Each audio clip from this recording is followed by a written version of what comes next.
오늘 말씀의 제목은 3일간의 죽음과 회복이란 제목으로 말씀을 나누겠습니다. 우리가 이제 사무엘상부터 하까지 쭉 읽어왔습니다. 제일 마지막 부분에 다다랐습니다. 우리는 다윗이 어떤 사람인지를 잘 보았어요. 다윗이 또 어떤 인생을 살았는지도 우리는 잘 알고 있습니다. 그런데 사무엘 상하의 마지막 결론으로서 하시는 말씀이 다윗을 칭찬하고 다윗으로 인하여서 이 나라가 강건하게 될 것을 말하지는 않습니다. 마지막까지도 무슨 이야기를 하냐면 다윗의 범죄를 기록하고 있고 이것을 수습하는 과정을 우리에게 설명하고 있습니다. 일반적으로 우리가 세상의 이야기들을 들을 때는 다 마지막에 해피엔딩으로 끝납니다.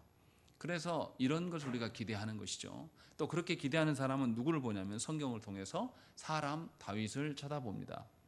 그런데 사무엘하 마지막은 사람 다윗을 보는 것은 다소 문제가 있다라는 것을 우리에게 말씀하고 있습니다. 성경을 통해서 사람의 어떠함을 보려고 하면 할수록 우리는 볼 수 있는 것은 뭐냐면 죄밖에 없습니다. 사무엘서 저자는 그것을 의도하고 있는 겁니다. 사무엘 상하 결론부에 와서 사람을 강조하지 않습니다. 절대로 다윗을 바라보지 마라. 그것이 하나님의 뜻이 아니다라는 것을 우리에게 말씀하고 있어요. 그럼 우리는 이 사건을 통해서 뭘 봐야 되겠습니까? 이것이 사실 오늘 본문에서 하고자 하는 말씀입니다. 오늘 본문에서 다윗이 범죄한 것이 뭐냐면 인구조사 때문에 그렇습니다. 그러면 하나님께서 인구조사를 무엇 때문에 하라고 하십니까? 1절을 보세요.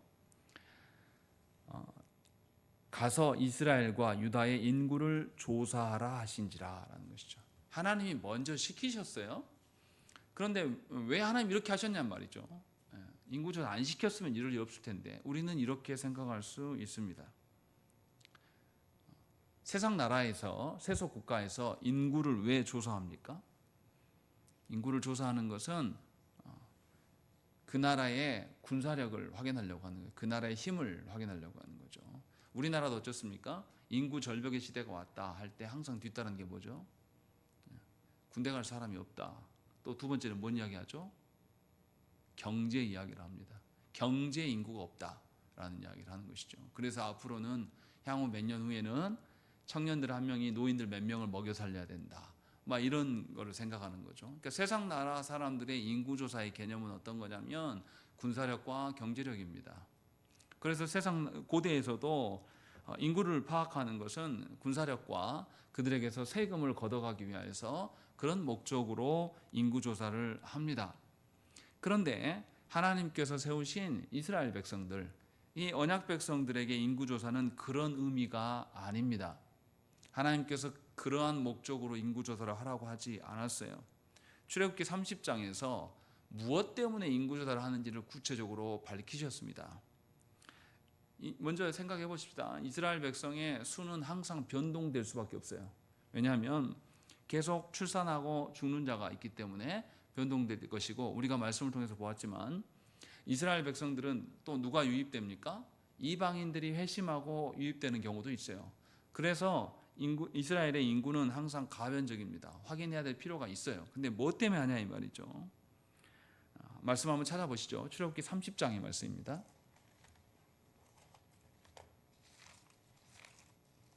출애굽기 30장 11절부터 16절 말씀입니다.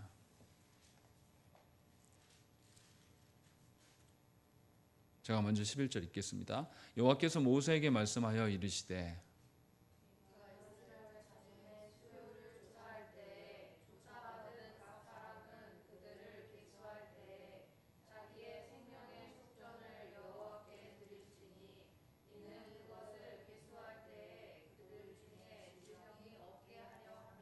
무릇 계수 중에 드는 자마다 성소에 세겔로 반세겔을 낼지니 한 세겔은 20게라라.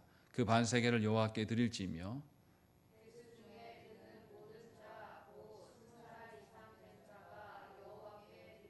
너희의 생명을 대속하기 위하여 여호와께 드릴 때에 부자라고 반세겔에서 더 내지 말고 가난한 자라고 덜 내지 말지며 너는 이스라엘 자손에게서 속전을 취하여 회막 봉사에 쓰라. 이것이 여호와 앞에서 이스라엘 자손의 기념이 되어서 너희의 생명을 대속하리라. 아멘. 분명하게 이스라엘의 인구 조사의 목적은 뭐냐면 하나님께 온전한 화목 제물을 드리기 위함입니다.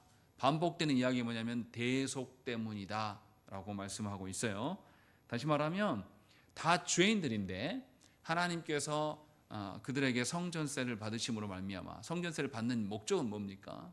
하나님의 성소가 온전하게 제사 드리는데 부족함이 없게 하기 위해서, 하나님께 온전하게 예배 드려지기 위한 방편으로서의 인구조사인 것이죠. 그래서 한 사람도 그 하나님의 대속하심에서, 하나님께서 죄 용서하심에서 떨어져 나가지 않게 하기 위해서 인구조사를 하라고 하나님께서는 모세에게 명령했습니다. 이스라엘의 인구조사라는 것은 그 모든 영혼들이 하나님께 구원코자 함이에요.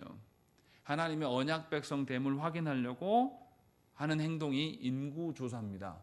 세상 나라처럼 인구조사를 함으로써 세금을 더 걷어들이고 뭔가 군사력을, 힘을 기르려고 하는 그런 방편이라면 이것은 불신앙적인 행동입니다. 하나님 앞에 온전치 않은 일이라는 것이죠. 그런데도 이스라엘의 역사를 보면 이스라엘 가운데 다른 목적으로 자신의 국력을, 자신의 힘을 과시하기 위해서 사람을 파악할 때도 있었고, 또 돈을 위하여서 이런 식으로 자기의 유익을 위하여서 인구조사를 하는 경우가 허다했습니다. 그렇다면 하나님께서 다윗에게 이스라엘과 유다의 인구를 조사하라고 했으면 다윗은 어떤 마음으로 인구조사를 해야 되겠습니까? 하나님께 이 온 나라가 하나님의 손에 있고 이 온 백성들이, 계수되어진 모든 백성들이 하나님께 구원받을 자임을 확인하려고 이 인구조사를 했어야 됩니다. 그런데 오늘 본문에 보면 그렇게 말하지 않아요. 인구조사를 하고 온 사람들이 뭐라고 말합니까? 9절 말씀 보십시오. 요압이 백성의 수를 왕께 보고하니 곧 이스라엘에서 뭐를 빼는 담대한 자, 칼을 빼는 담대한 자가 80만 명이요 유다 사람이 50만 명이었다. 누가 봐도 뭘 구해오라는 겁니까? 군사로 부릴 수 있는 사람들 헤아려 와라라고 말씀을 했다는 거죠. 그러니까 다윗은 하나님의 원래 율법에 근거한 대로 하나님 앞에서 온전한 대속의 문제를 논의하기 위해서 인구조사를 시행한 것이 아닙니다. 오늘 말씀에도 1절에 보면 다시 이스라엘 향하여 진노하셨다. 그들을 치시려고 다윗을 격동시키셨다라고 하나님이 말씀을 합니다.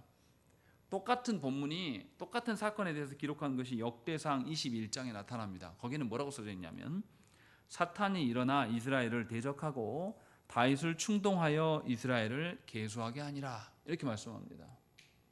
사탄이 다윗의 마음에 장난질을 치고 있다라고 이렇게 말씀하고 있어요. 다윗이 지금 인생의 마지막 말년이에요. 말년에 뭐 하냐면 하나님을 의지하기 위함보다는 병력에 더 의존하고 있는 것을 보여주고 있습니다. 그렇게 충동했다라고 말하는 것이죠. 그런데 하나님께서는 이 사탄의 충동질을 막지 않고 허용하셨다라고 말씀하고 있습니다. 왜 이랬는가를 알아야 돼요. 왜 하나님은 이스라엘의 왕, 언약 백성의 왕을 사탄의 충동질에 그냥 놔두시는 것일까? 왜 그 하나님은 이것을 놓으실까라는 것을 우리는 생각을 해봐야 됩니다. 언약 백성들은 항상 하나님의 뜻에 의존하면서 살아가야 됩니다. 왜냐하면 자기들의 능력과 힘으로 살아갈 수 없는 자들이에요. 하나님의 다스림 가운데 두시려고 우리를 부르신 것이죠. 생각을 해보십시오. 이스라엘 백성들을 애굽에서 하나님께서 건지셔서 뭐 하셨습니까? 자유케 한 다음에 니네 마음대로 살아라 이렇게 하신 적이 없어요. 하나님은 가나안 땅을 약속하셨고 그 가나안 땅을 누가 다스리도록? 하나님이 다스리실 것을 말씀하시려고 이스라엘을 시내 산으로 인도하셔서 하나님이 이렇게 다스릴 거야 라고 준 것이 뭡니까? 율법의 말씀이에요.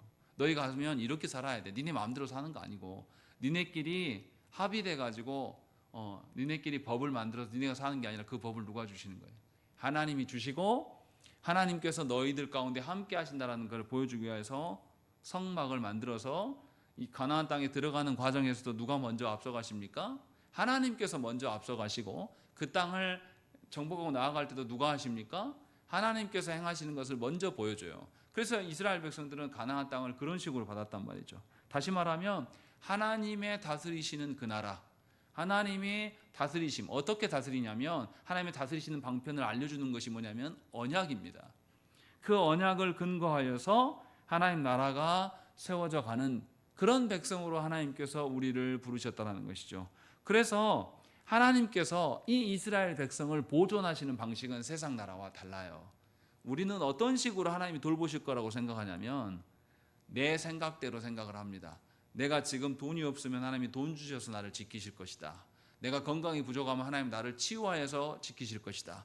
나의 자녀에게 문제가 생기면 하나님이 자녀의 문제를 해결하셔서 지키실 것이라고 우리는 상상하고 기대하고 하나님께 그렇게 기도합니다. 그런데 성경에서는 그렇게 말씀하고 있지 않아요. 하나님은 분명하게 하나님의 다스리시는 방식으로 거룩한 나라 되기 위하여서 하나님의 율법의 말씀의 기준대로 걸어가게 하기 위하여서 하나님 지키신단 말이죠. 하나님의 법도가 있어요. 그 법도에서 벗어나면 하나님 어떻게 하십니까? 언약의 길에서 언약에 불순종한 자들에게 하나님 뭘 내리십니까? 1절에 나와 있잖아요. 1절에 뭐라고 합니까? 진노하셨다. 이 진노는 언약적인 저주예요.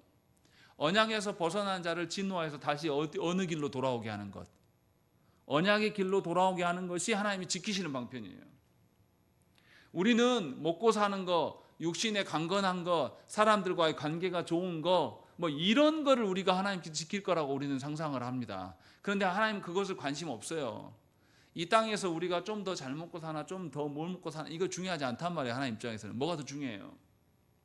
하나님이 다스리시는 것, 하나님이 주인 되시는 것, 그것이 뭐냐면 언약이에요. 그 언약의 길로 걸어가게 하고 그 언약의 길에서 벗어나면 하나님께서 진노하심으로 말미암아 그들 다시 어떻게 하는 것, 언약의 길로 다시 돌아오게 하는 것이 하나님이 지키시는 방편이라고 지금 말씀하고 있는 겁니다. 그래서 분명하게 하나님은 지금 이스라엘 백성들을 그렇게 돌아오게 하시려고 하는 거예요. 1절에 보시면 뭐라고 되어 있냐면 여호와께서 또다시 이스라엘 향하여 진노하사 그들을 치시려고 다윗을 격동시키셨다라고 말씀하고 있는 거예요. 그러면 왜 하나님이 치시려 했냐 이 말이에요. 다윗의 말년에 무슨 일이 있었습니까? 백성들의 마음이 흔들렸어요. 사무엘하 15장에서 누가 반역합니까? 압살롬이 반역해요. 반역할 때에 북이스라엘이 압살롬의 편에 섭니다. 그래서 다윗을 배반합니다. 또 사무엘하 20장에서 세바가 반역할 때도 이스라엘 백성들은 그 반역자를 지지합니다. 뿐만 아니라 다윗은 자신의 왕조가 더 강력하게 세습되기 위하여서 국력 강화에 힘을 써요. 하나님의 언약의 길로 돌아오는 것이 아니라 자신의 힘을 키우는 데에 더 관심을 보입니다. 그 결과로 나타난 게 뭐냐면 인구조사할 때 군사력을 헤아리고 있는 겁니다. 총체적으로 다윗이 이 이스라엘의 왕, 통일 왕국의 왕이 되었으나 말년에 가까울수록 이스라엘 백성들도 뭔 생각하냐면 힘겨루기를 하고 있는 거예요. 이 왕국 안에 압살롬을 따를 것인가 다윗을 따른가 정치 노름하고 있는 거죠. 백성들도 그렇게 하고 있고. 그래서 누구 편에 설 것인가 라는 거. 또 다윗 역시도 자신의 안위를 위하여서 내 군사가 얼마인가 라는 것에 관심을 팔리고 있단 말이죠. 그래서 하나님께서 심판하시는 겁니다. 그래서 하나님께서 그들에게 진노하셔서 그들을 어디로 인도하시려고?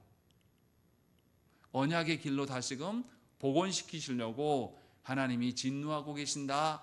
요 이야기를 지금 하고 있는 거예요. 하나님이 우리를 어떻게 다스리신다고요? 우리를 어떻게 지키신다고요? 우리에게 아무런 화도 내지 않고 인자한 모습으로 우리가 필요한 것들을 따박따박 갖다 주면서 지키시는 하나님이십니까? 그런 하나님 아니라고 지금 말씀하고 있는 거예요.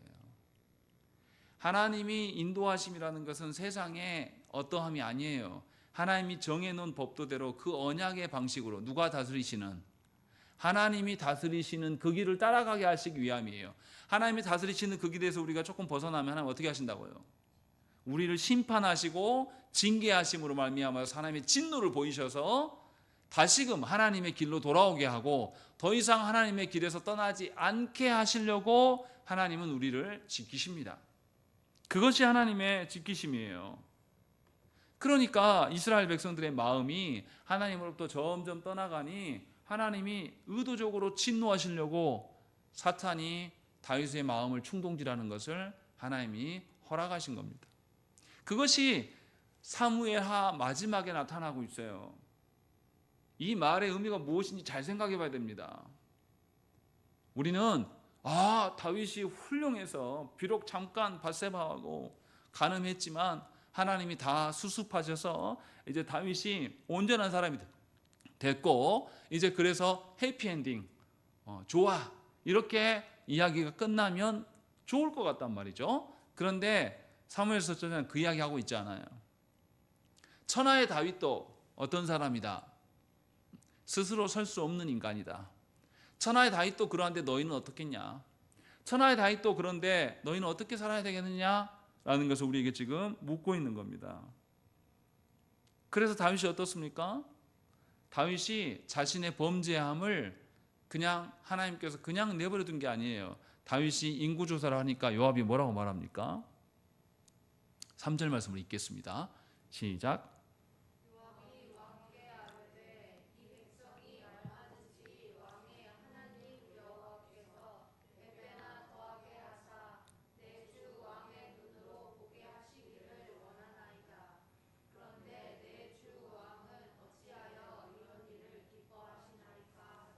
요압이 우리가 앞에서 요압은 부정적으로 계속 설명해 왔어요. 그런데 놀랍게도 요압이 무슨 이야기를 하냐면 왕이시여 왕이 헤아리지 않아도 헤아린 것보다 몇 배를 더 주신다 하나님이 100배나 더 주시라는 이 말은 무슨 말입니까? 하나님 정말로 군사를 100배나 더 주신단 말입니까?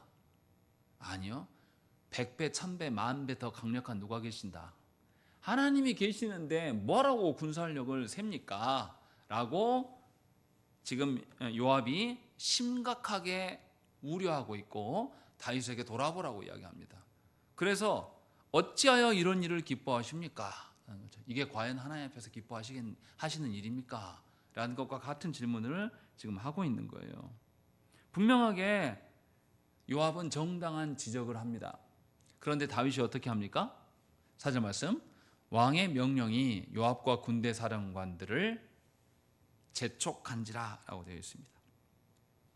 다윗이 분명히 요압이 막아서고 돌이킬 수 있는 기회를 주는 또 다윗은 재촉합니다. 그래서 어떻게 해요? 요압이 이제 할 수 없이 9개월 20일 동안 거의 10개월간의 구석구석 가나안 전체 땅들을 돌면서 인구조사를 다 해옵니다. 그리고 해와서 이스라엘 사람들은 80만 명이 군사로 나올 수 있고 유다 백성은 50만 명입니다 라고 보고를 해요. 그런데 역대상 21장의 말씀에서는 좀 약간 결을 달리 보고합니다.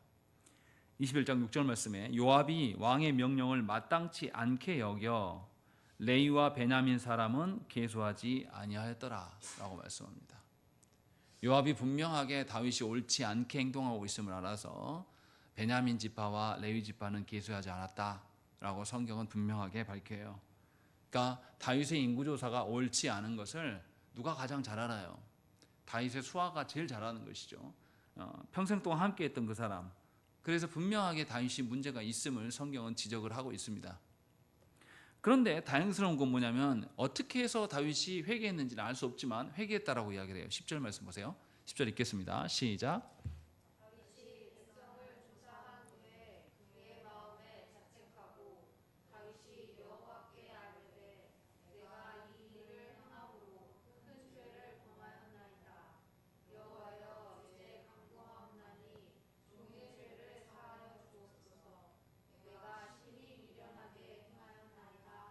예, 다윗이 어떻게 회개했는지는 잘 모르겠지만 회개를 했어요.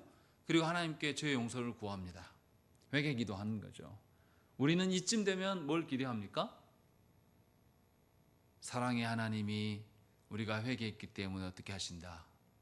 용서해 줄 것이다. 우리는 이런 기대를 하죠. 또 그런 식으로 살아가지 않습니까?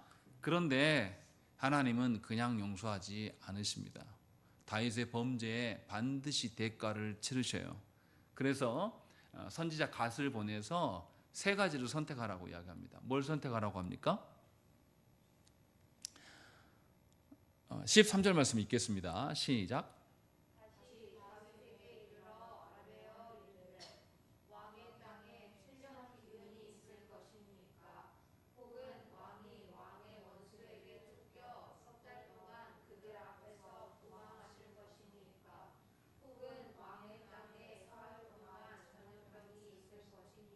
예, 이 세 가지를 이야기한다면 7년 동안 기근이 있을 것인가, 아니면 석 달 동안 왕이 쫓겨다닐 것인가, 아니면 3일 동안 전염병이 있게 할 것인가. 하나님께서 형벌을 택하라고 말씀하십니다. 그런데 다윗이 뭘 택합니까? 사흘 동안 전염병을 선택해요. 왜 그렇게 할까요? 14절 말씀에 답이 나와 있습니다. 우리 읽겠습니다. 시작.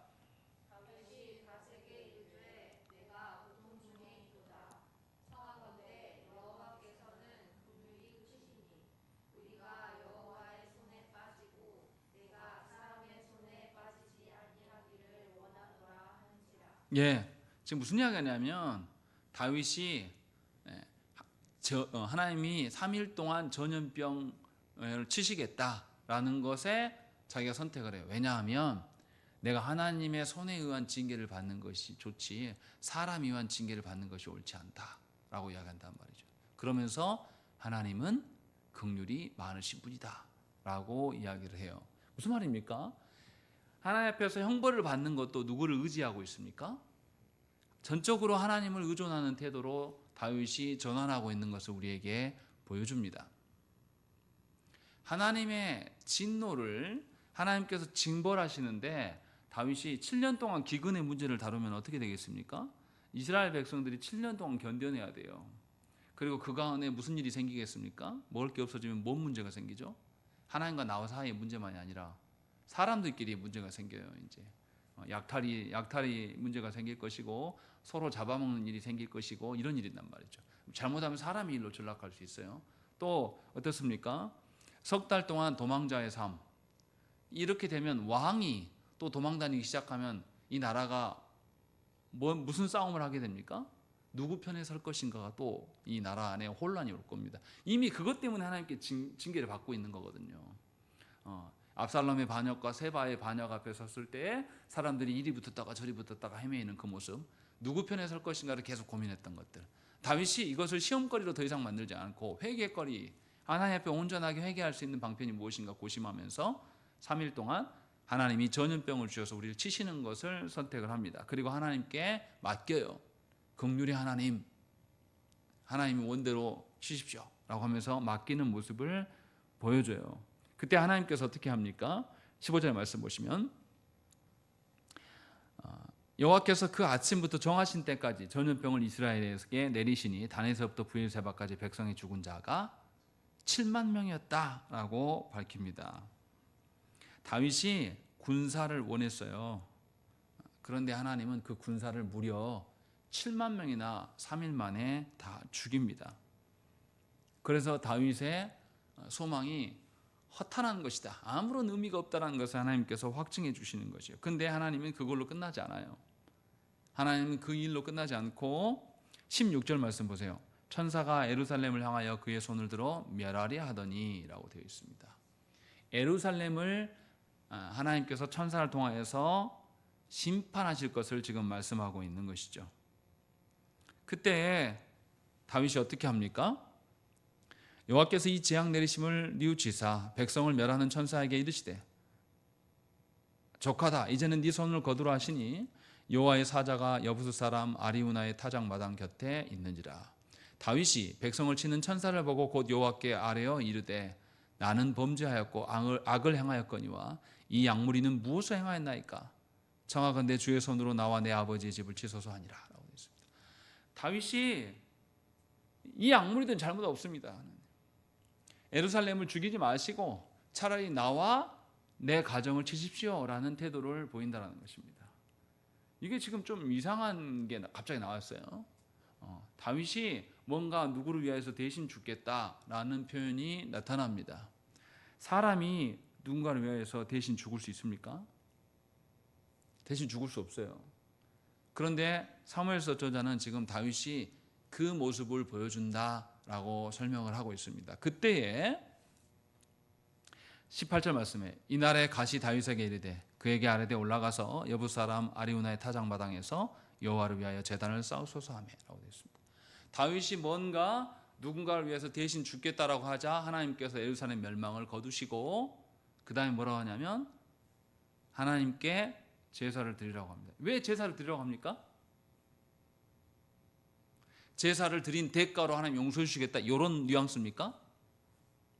그거 아니에요. 인구조사 왜 하려고 했다고요? 원래대로라면. 하나님께서 모세에게 인구조사를 왜 시켰습니까?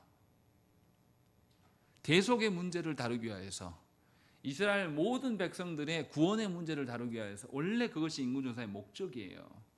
그런데 다윗이 다른 방식으로 인구조사를 했단 말이죠. 그런데 하나님 다시 어떻게 합니까? 다른 목적이 아니라 원래 목적으로 돌이키는 합당한 제사를 시행하라고 하나님 말씀하시는 거예요. 다시 말하면 다윗이 그릇되게 인구조사를 남용했어요. 인구조사를 남용했는데 하나님께서 심판하심으로 말미암아서 다윗의 잘못과 이스라엘의 잘못이 무엇인지를 확인시켜 준 다음에 다시금 인구조사가 온전하게 쓰임받을 수 있도록 하나님께서 조치를 취해 주시는 것이 다시금 제사를 드리라고 말씀하시는 겁니다. 무슨 뉘앙스인지 잘 알아들으셔야 돼요. 어떤 분들은 이 본문을 보면서 하나님께 제사 돌려드렸으니까 하나님 용서해 준 거야 이렇게 설명하려고 하는 분들이 있는데 그거 아니에요. 뭔가 우리가 하나님께 용서받는데 우리가 대가를 치르면 하나님 용서해 주신다 그 이야기하고 있는 게 아닙니다. 왜냐하면 그 뒤에 사건들을 보시면 그게 나와요. 그래서 다윗이 선지자의 말대로 하나님의 뜻을 이루려고 이 아라우나의 타작망으로 갑니다. 그때 아라우나가 왕이 오는 것을 보면서 뭐라고 말합니까? 왕이 필요한 모든 것을 내가 되겠다라고 이야기해요. 왕이 필요한 것들 저 밭도 쓰시고요. 나한테 있는 짐승들도 다 갖다가 쓰세요. 다 무료로 쓰십시오. 라고 이야기하니까 다윗이 뭐라고 합니까? 24절에 왕이 아라우나에게 이르되 그렇지 아니하다. 내가 값을 주고 네게서 살이라.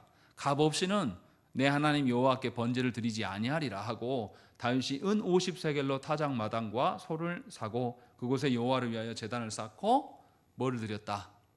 번제와 화목제를 드렸다라고 말씀하고 있는 거예요. 지금 뭐 말하고 있냐고요? 무슨 말을 하고 있는 이게 중요한 겁니다. 지금 다윗이 보여주고 있는 그 태도가 무엇이냐 이 말이죠. 지금 인구조사를 할 때 이스라엘 백성들이 반세겔씩 내는 게 뭐냐면 대속의 값이에요. 값을 반드시 치르게 한단 말이죠. 하나님께서 우리를 용서하실 때에 우리 입장에서는 값없이 용서함을 받았어요. 그런데 하나님이 정말로 값없이 하셨냐 이 말이에요. 우리의 그 값을 누구에게 치르셨습니까? 예수 그리스도에게 다 넘기셨어요. 우리가 값없이 죄 용서함 받은 게 아니에요. 왜냐하면 하나님은 공의의 하나님이십니다. 우리의 죄값을 고스란히 다 보응하시는 하나님이란 말이에요. 그래서 예수 그리스도께서 우리를 그냥 죄 용서해 줄게 라고 용서해 준 게 아니라 그리스도께서 하신 것은 뭐냐면 그 대속의 값을 치르셨단 말이죠. 하나님께서 인구조사를 하시는 것도 이 대속의 의미를 이스라엘에게 가르치시려고 그래서 성전세를 내라고 하신 겁니다. 그래서 대속의 문제를 계속 출애굽기 30장에서 언급을 했던 거예요. 그리고 오늘 본문에서 넘어오면 그래서 아니다 값없이 치를 수 없다 내가 반드시 값을 치르겠다라고 말씀하고 있고 번제와 화목제를 드리고 있다는 거예요. 번제는 뭡니까? 번제는 원래 누가 죽어야 돼요? 내가 죽어야 돼. 내가 죽어야 되는데 나 대신 누가 죽는 겁니까? 양에게 소에게 나의 모든 죄를 전가해서 이 소가 완전히 태워드림으로 말미암아서 전체가 태워드리면서 누구 죄가 다 태워지는 겁니까?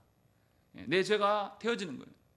다시 말하면 구약의 제사에서 보여주는 것은 뭐냐면 하나님께 우리의 죄를 회개할 때에 공것으로 아무것도 없이 그냥 너 그냥 용서해 줄게 오케이 가 이렇게 하신 적이 한 번도 없다라는 거죠. 우리의 죄값을 위하여서 누군가가 죽으시고 반드시 그 고난을 다 감당해야 될 것들을 지금 구약에서부터 말씀하고 있는 거예요. 이스라엘 백성들에게 사무엘 상하의 마지막 부분을 사는 이야기가 뭐냐면 어떤 인간도 믿을 수 없다. 천하의 다윗이라고 할지라도 그 다윗도 하나님 앞에 온전한 자가 아니고 하나님 앞에서 대속의 문제를 해결해야 될 것이 있다라고 말하면서 다윗이 선택한 것이 하나님의 징벌이 뭐였습니까? 며칠 동안 전염병으로 죽었어요. 3일 동안 전염병으로 죽었어요. 그리고 그 뒤에는 하나님께 제사를 드릴 때에 값을 치르는 제사를 하나님 보여주신단 말이에요. 이건 누구를 상징하는 겁니까? 예수 그리스도를 지금 보여주고 있는 거예요. 다윗이 지금 실수하고 범죄함으로 말미암아서 온 이스라엘 백성들이 위험에 처해 있는데 그 이스라엘 백성들이 다시금 제길로 돌아올 때 우리는 값을 내지 않고 편안하게 돌아왔으나 아버지 하나님은 우리를 구원하시기 위해서 당신의 아드님을 내어주심으로 말미암아서 그 값을 치르시고 우리를 구원하셨어요. 그렇게 하나님은 우리를 언약의 길로 하나님이 다스리시는 그 길로 돌아오기를 간절히 원하시는 것을 다윗의 마지막을 통해서 우리에게 보여주고 있는 겁니다. 하나님께서 우리를 지키시는 것은 우리가 생각할 때 이 땅에서 잘 먹고 잘 사고 건강하고 남들에게 무시당하지 않고 살아가는 것이 하나님 지키시는 것이 아니란 말이에요. 그런 것하고 아무런 상관이 없어요. 하나님께서 우리를 지키신다는 것은 우리가 어떤 일을 당해도 하나님 안에서 살아가도록 하나님의 다스림 안에 끝까지 인내하며 걸어갈 수 있도록 지키시는 것이 하나님의 지키심이에요. 그러니까 이 땅에서 아무리 의사고 판사고 누구 기업의 회장이고 사장이고 무슨 나발을 불어도 교회 안에서 저 사람이 신자인가 아닌가 애매모호하게 살아가는 것을 하나님 지키시지 않는 겁니다. 이 세상에서 아무 힘이 없고 정말 소시민으로 아유 저 사람이 뭔 일을 하겠어? 저렇게 능력도 없고 가진 것도 없는데 저 사람이 무슨 직분을 주겠어? 그러나 아무도 인정하지 않지만 늘 하나님께 나아오기를 원하고 하나님의 그늘 아래 살기를 원하고 하나님 도움 없이면 제가 하루도 못 삽니다. 이렇게 비리비리하게 사는 삶을 살아도 하나님의 언약 안에 그가 머물러 오히려 약하기 때문에 연약하기 때문에 과거의 큰 죄악으로 말미암아 오히려 하나님 안에 머무를 수 있는 것 이것이 하나님 지키시는 거라는 거죠. 여러분 무엇을 더 좋아합니까? 안타깝게도 조국 교회 안에 있는 수많은 성도들은 하나님이 지키신다는 의미를 전혀 몰라요. 거의 대부분이 나와서 주여 주여 하면서 무슨 이야기 합니까? 이 땅에서 잘 되기를 원해요. 내가 잘 안 되면 누구라도 잘 되기를, 내 새끼들이라도 잘 되기를 원하면서 그것을 붙잡고 씨름하고 기도하고 난리 법석을 떱니다. 또 젊은 엄마들은 어떻습니까? 우리 자녀들을, 내 새끼들, 하나님 주신 자녀들을 하나님의 언약의 길에서 보존하려고 하는 것이 아니라 얼마나 세상 교육에 저는 그렇게 성경 가르쳐 부모를 본 적이 없어요. 세상에 무슨 과목 빚을 내서라도 가르쳐, 누가 성경을 빚내서 성경 가르치는 부모 저는 한 명도 본 적이 없습니다. 그런 부모가 세상에 어디 있습니까? 그 모양이에요. 한국교회가. 그 속에서 무슨 선한 것이 나오겠습니까? 그러나 그런 와중에 있는 자들에게도 다윗의 이 마지막 태도를 보이면서 소망이 있다고 말씀합니다. 누구에게 가라는 거예요? 예수 그리스도께서 너희를 지키신다. 다윗은 소망 없다. 하나님께서 그 다윗도, 연약한 그 다윗도 지키셔서 예수 그리스도를, 메시아가 오실 것을 다윗의 모습으로 상징적으로 보여주고 있는 겁니다. 이것이 사무엘서 마지막 우리에게 알려주는 말씀이에요. 그러니 여러분 자신이 기대하는 것, 여러분 자신이 바라는 것, 여러분의 인생의 황혼역에 내가 이런 인생으로 이런 식으로 마무리되면 좋겠다라고 그렸던 모든 것들을 다 버리시라는 거죠. 아무 의미가 없다는 거예요. 그렇게 되어지지도 않을 것이며 그렇게 된다 한들 여러분들은 하나님의 언약의 길을 걸어가는 사람이 절대 아니라고 사무엘서 저자는 우리에게 말씀하고 있는 겁니다. 하나님이 지키시고 돌보심을 발견하라는 거예요. 다윗은 이것을 깨달은 것 같아요. 그래서 10절에서부터 다윗의 태도가 달라져요. 그리고 하나님이 징계하실 때에 기꺼이 어떤 징계를 받습니까? 3일 동안 하나님이 전염병 내리시는 것, 하나님의 손에 맡기는, 하나님의 긍휼의 자신을 맡기는 징벌을 받아요. 그리고 왕으로서 자기의 잘못을 인하여서 예루살렘이 멸망당할 위기에 처했을 때 다윗이 하나님께 하나님 차라리 나와 내 가정을 치십시오 라고 말하면서 예수 그리스도를 드러내 보여주고 있는 거예요.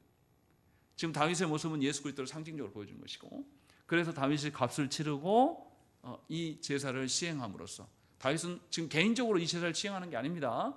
다윗이 온 이스라엘의 머리로서 온 이스라엘의 대표로서 하나님 명하신 번제와 화목제를 드리면서 누구와의 관계를 회복하고 있습니까? 하나님과의 관계를 회복하는 모습을 우리에게 보여줍니다. 이것이 사무엘서 전반의 상하 우리가 쭉 읽어온 결론이에요. 앞으로 이 이스라엘 나라에 이 하나님의 나라에 뭐가 있어야 된다. 하나님과의 관계가 형성이 돼야 되고 하나님의 다스림이 계속 지속될 터인데 이 이스라엘의 왕은 하나님과의 관계를 회복하는 왕, 하나님께서 다스리시는 그 언약의 길을 걸어가는 그런 왕이 존재할 때에 하나님 안에서 살 수 있다라는 것을 사무엘서 저자의 마지막으로 이야기를 하고 있는 겁니다. 그러니 우리가 착각하면 안 돼요.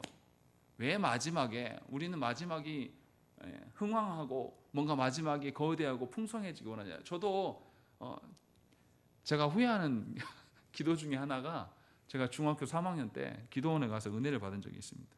그래서 제가 뭐라고 기도했냐면